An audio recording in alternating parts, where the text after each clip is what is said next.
What's one of the best roles you've ever had and why? I mean, there's been a lot over my career, but I think one of the best ones is when I was program editor of Breakfast with Frost for the BBC. This was over the period of the 9/11 geopolitical events.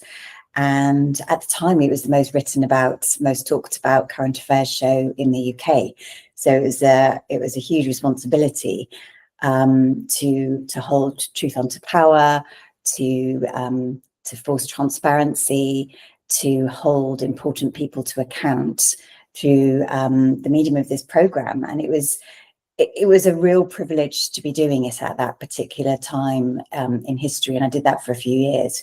And working with Sir David Frost was amazing. And I got to meet some of the most famous people in the world at the time, which was an incredible privilege, but also a heck of a responsibility. So for me, that was probably an absolute standout moment for impact as well, because you're helping shape a national conversation.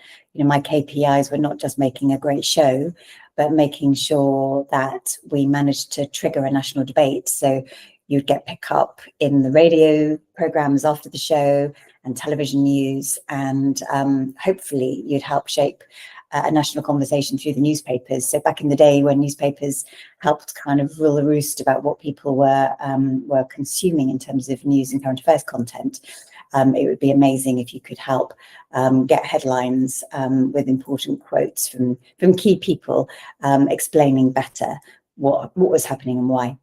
What's one decision you've made that helped align your work with your own values? To be honest with you, there's been a lot over my career. I'm a very values-driven person. I have chosen to do jobs because of my values. I've chosen to leave jobs because of my values.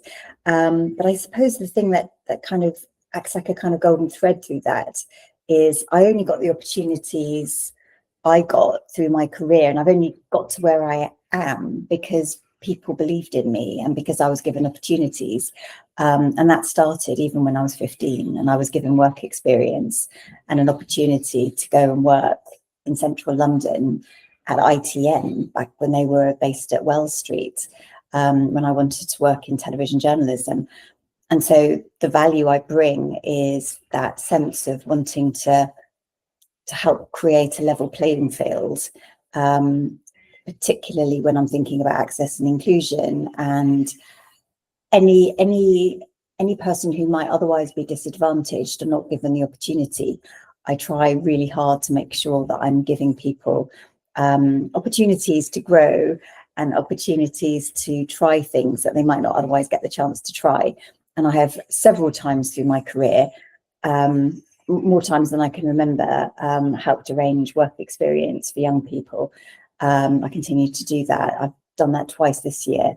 But more than that, I've often hired people into roles that they haven't yet done, but that I see a spark and I notice the potential. I tend to hire for potential, not just things people have already done. And I tend to hire also for attitude if someone's really keen on something. So I guess that value of trying to help create a level playing field so that no matter what your background, you also have an opportunity to shine. What's the biggest thing you've done to create or improve social impact? I think I've been doing it all my career in different ways. So the biggest one, it's really hard to quantify, actually. I don't know if I'm allowed to have a few, but I'll try and sprinkle in a few, and then you can tell me if it's too much. One I'm particularly proud of, actually, is when I was at BT. Within a few weeks of me starting there, the pandemic started and we had lockdown. And I knew the chief executive of the National Emergencies Trust, which had only recently been founded. And I was able to organise that BT became a founding partner. And I did quite a lot of work behind the scenes with the National Emergencies Trust. And it was just amazing being part of the kind of mechanic behind the scenes, because what it meant is they were able to hire more people and disperse the grants more effectively to those in need. so more effectively, more quickly. And I found out afterwards that the backing I'd been able to help secure and the work I'd done had helped 13 million people during the pandemic. And I think that was a really nice moment of pride, helping make that social impact when people needed it the most. I also, when I was at the BBC, initiated the project that became the BBC Microbit, which is a little small hardware, little microcomputer, which was like a kind of baby step to a Raspberry Pi to help inspire the nation's children and young people with coding and digital technology. So I was working on the strategy of BBC Make It Digital at the time, and I saw the prototype of what was known as a code bug, and I kind of got the senior team galvanized behind this idea, and then formed an amazing alliance partnership with Microsoft, with ARM, with Samsung, with Technology Will Save Us, a whole variety of gigantic companies and tiny companies. And then we made the BBC Microbit, which we gave away for free to every single child in one of the year groups to help them learn how to code. And that is now going today. It's in more than 100 countries. Millions and millions and millions of young people are learning to code with the BBC Microbit. So that's super satisfying. And I also got the chance, when I was working at Buckingham Palace, I was chief exec of a digital platform which was creating micro-credentials for self-guided learning. And again, that launched when I was there in 2017. And by the time I left in 2019, we were in more than 100 countries, and millions and millions of the micro-credentials had been completed by learners, not just in the UK, but all around the world. So that was very satisfying. And that was created with the idea of stage, not age. So I wanted to create a kind of interface that whether you were 8 years old or whether you were 80, you could still learn something and benefit from it. So I think those three things probably are the things I probably pick out. Can you share some key milestones or proudest moments in your career? There's been an awful lot of really lovely milestones and things that I love. I mean, I'm thinking the first time I walked through the gates of Buckingham Palace was amazing. The first time I went to Downing Street was amazing. In fact, anytime I go to Buckingham Palace or anytime I go to Downing Street, it's amazing. But I think something I'm particularly proud of really was my involvement with covering the Soham investigation.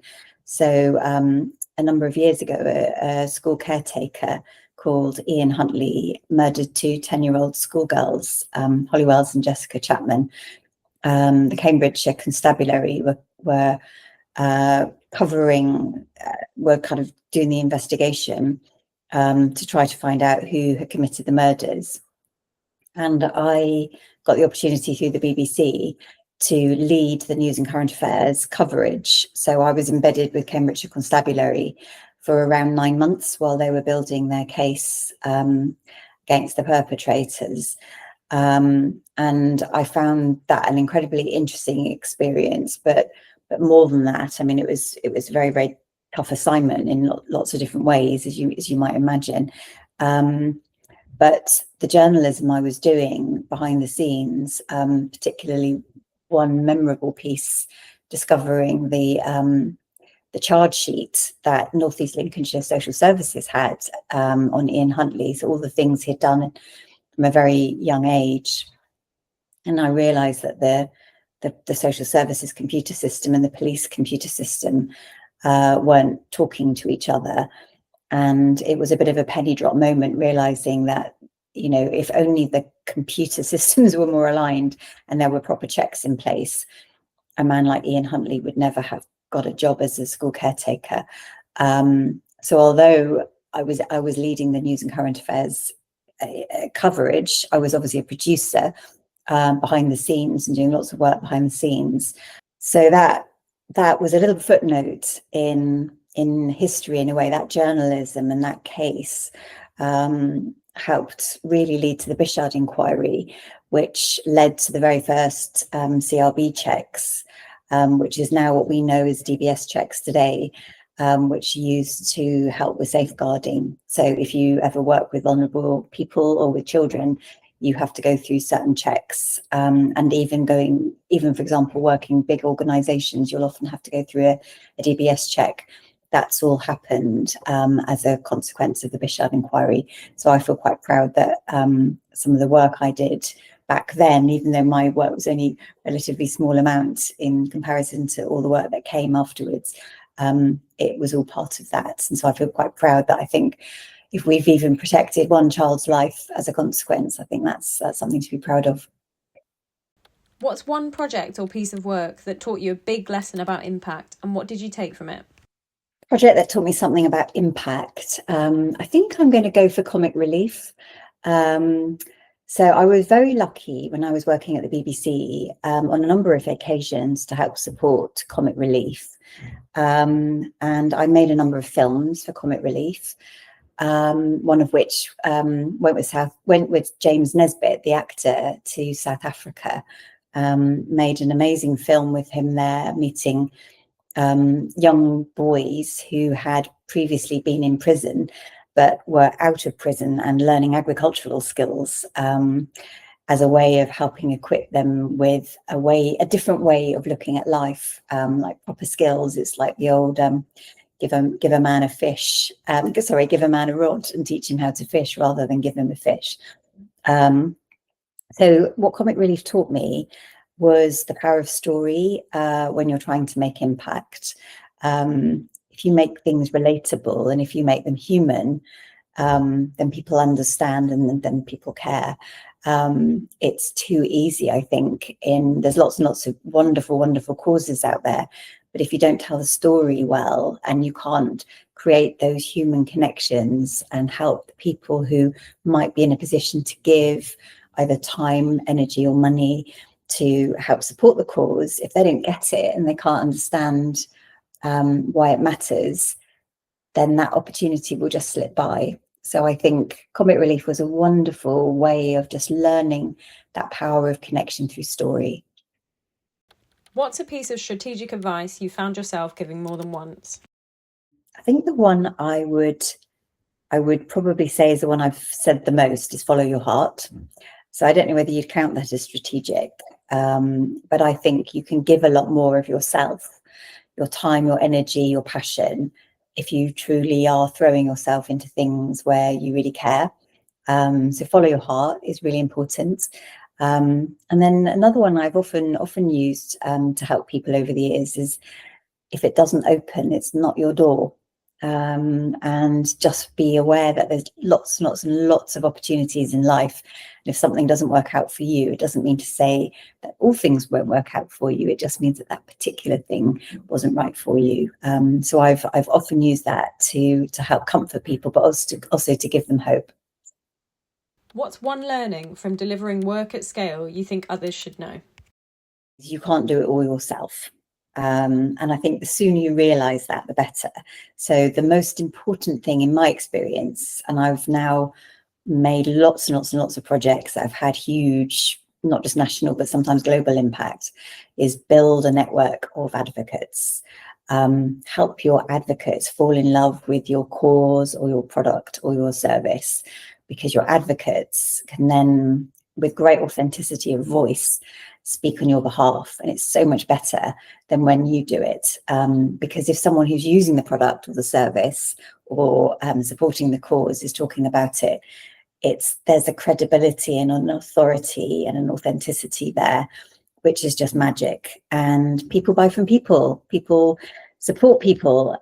We are a world of human connections. And so tapping into that is your most powerful asset. Who or what inspires your approach to creating impact through your work? I think for me, it's a kind of a tie between two people. And I think the two people are probably Maya Angelou and Nelson Mandela. Maya Angelou, the campaign activist poet, and Nelson Mandela, the humanitarian political leader, former prisoner of Robben Island. They've both done the most incredible work. But I would sort of boil it down really probably into three things. They've both shown great strength of spirit. They've both shown great grace under the most difficult of circumstances, and through everything they have both shown great dignity. So I try and draw that inspiration of trying to show that strength, grace and dignity through the work that I do as well. What is the thing that brings you the most work joy? I get a lot of joy when I think about the ripple effect of things that I worked on years ago sometimes that are still continuing to create those ripples of magic and impact through the years. So I love the fact that I can create something, or something can not previously have existed, and then I came up with it, or I invented it, or helped make it happen, and then it's there in the world and it's still making impact. That gives me enormous joy. And then I just, in my current career with all the various things that I'm doing, I love the fact that I can make a difference, and that because I can join all the dots from things I've done in my past, and I've learned a lot along the way, and I continue to learn, it just feels like you can help make a really serious contribution. And I really love that. And I love being valued for the work that I do. What's your favourite quote that you'd like us to include, and why? In 900 years of time and space, I've never met anyone who wasn't important. And that is a quote from Matt Smith as the 11th Doctor in the Christmas special of Doctor Who back in 2010. I love it because it's true. Every single person on the planet is important. And I think if that is your driving principle and a core value, then it helps guide your work, and it helps you see that every single human being matters. And I love that.